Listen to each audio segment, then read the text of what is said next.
All right, this is part 2 of Nation Against Nation, based out of Matthew chapter 24 and verse 7. We're talking about ethnos, people, groups rising up against one another. In this video, I want to get more into detail about that, in terms of demographics, who these groups are currently right now in the U.S. Let's start with the political side. You got two different political parties in this country who are the most dominant outside of those independent ones and stuff like that. And the groups of people that represent each one of these political parties represent certain political ideologies that result in certain legislation and laws being passed. I would say one of those political parties holds more to the Constitution than others. And then I'll say the other political party, what seems to me, seems to be more in tune with a agenda to completely shift and transform the country. And do I think one is better than the other? No, I do not. I honestly believe they both have been infiltrated and are being used to usher the new world to come. But when you go down and break these parties down all the way down to the voters, you're talking about the masses. Now you're at the bottom of the pyramid. Now you are talking about the different ethnic and culture groups and racial groups who comprise these parties. And these people are encouraged through media. We were talking about in the last video how the media is used to control the minds of people, to put thoughts and ideas and even emotions, causing people to feel a certain type of way so that they can get a certain agenda to come to pass. Okay, so that's one group of people that are being or set. The political pillar of society is being constantly provoked and antagonized and stirred up. There we go, stirred up, so that people rise against one another. And then you have the socio-economic demographic that is being stirred up by the media and other forms of influence to get people to rise up against one another. Yes, there's a gap of wealth in this country. And when you really look at it from an international perspective, I mean, there's only a few percentage that own all the wealth. But when it comes to daily living in the United States of America, you actually have a middle class. Now, with the things that have taken place recently, man, that's being hit so hard because of small businesses. And small businesses, they, in this country, it is known for, because of the capitalism, being able to have the opportunity to strike out and do your own thing, not being confined to a factory, not being confined to a certain type of work. You can literally come up with your own thing and try to run with it, And, some people have more of an advantage with that because some people find it easy to get funding from a bank, and then others have to be a little more creative to get their funding for whatever their business venture is. But within all this capitalistic system that we live in, you have socio-economic groups who see things differently. And the political parties that dominate the regions of this nation, they also target these people and stir them up so that they can get their votes, so they can keep their power or gain power and privilege or whatever else comes with it.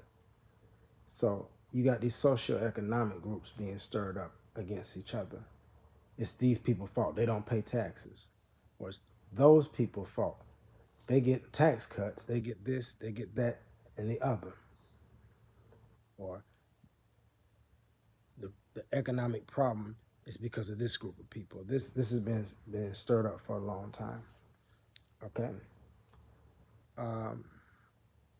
This is a very obvious socioeconomic group that's being, or not socioeconomic group, this group of people or demographic that's being targeted to rise against one another. We're talking about the racial demographics. Right now, if you go on social media or any mainstream wide news outlet, you're going to find videos and stories about really bad things happening to people. And the way the media will take it and twist it is in a way that riles up a particular group of people who feel offended by what happened because they feel like it happened to them. They say, if that happened to this person, it can happen to me. You see a lot of this going on.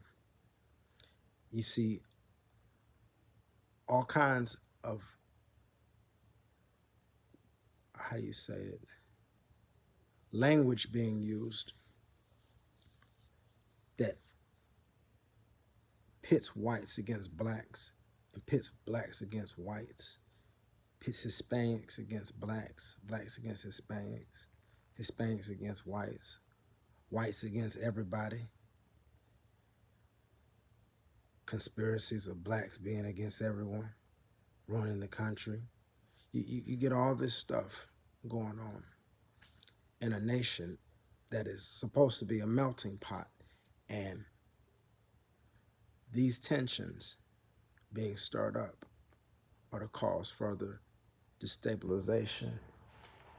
Because, and I'll mention this in another video, it does not matter what community you come from when an enemy comes into this country. They won't care. All they're gonna see is an American. Depending on what country or what enemy come in, they say spoiled American, from their perspective and their scheme and worldview. Since the United States has been dominating the world for some time. Okay. So another demographic you see being stirred up in terms of nation against nation is the citizen versus law enforcement, and law enforcement versus the citizen. And this is very dangerous because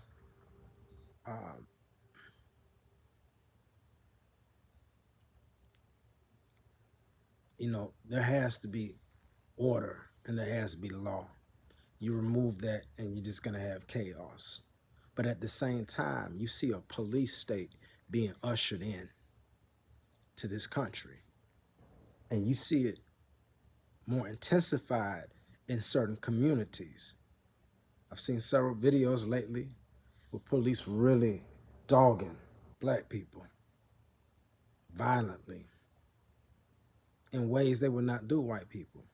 I've also seen videos with the police rolling up on white people and harassing them. But it ain't no physical way. It's just a very intimidating, aggressive, hostile nature. But when you start getting into the lower income neighborhoods and impoverished areas of the country, especially in these major cities, you are seeing police officers, as they have been for some time, getting caught on camera being so brutal to people, black people and other people. They feel like they can get away with their actions with. So this is um, something being stirred up because you also have certain citizens of this nation wanting to exercise certain constitutional rights.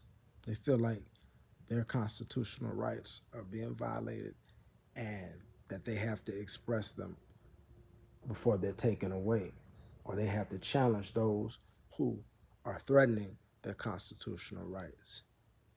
And you see the clash between law enforcement and these individuals. And it's something that is not going to go away,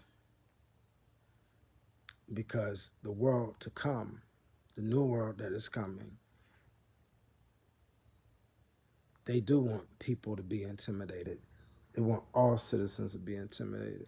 So some of you, if you are seeing videos of how they're dogging and ragging black people out in the streets in these impoverished areas, in these poor areas, you see how the police are really, if you're seeing that in these major cities or anywhere for that matter, you just know that they will do you like that too, eventually. And then, I could even, because I don't want to just make it about, you got people who believe a certain way constitutionally who on their land are approached by law enforcement. I'm talking about out in the rural areas and harassed, and bad things are done too.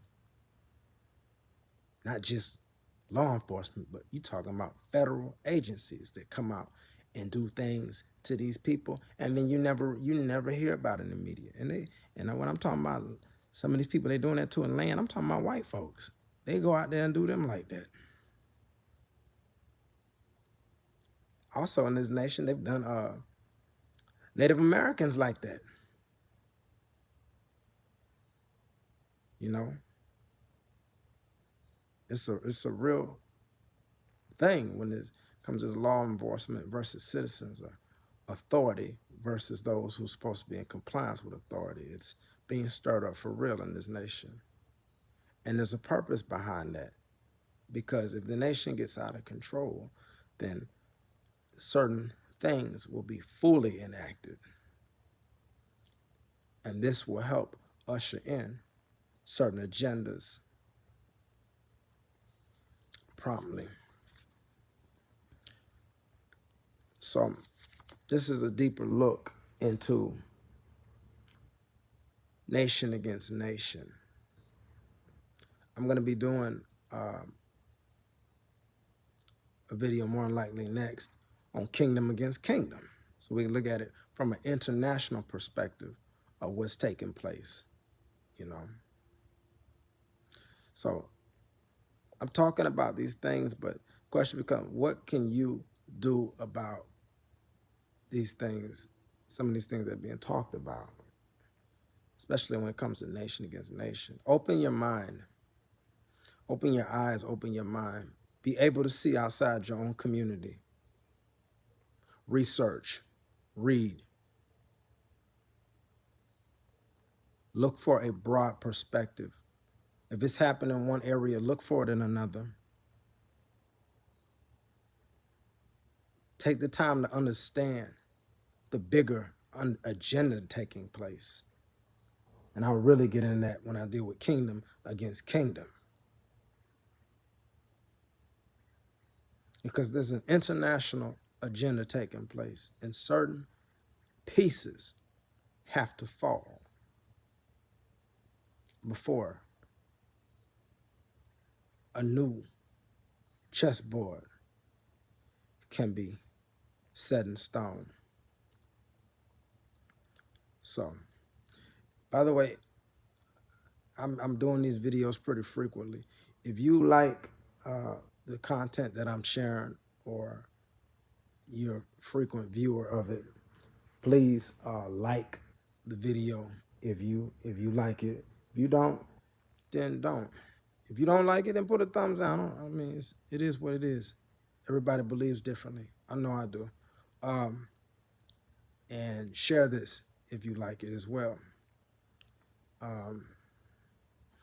Thank you. Bless you.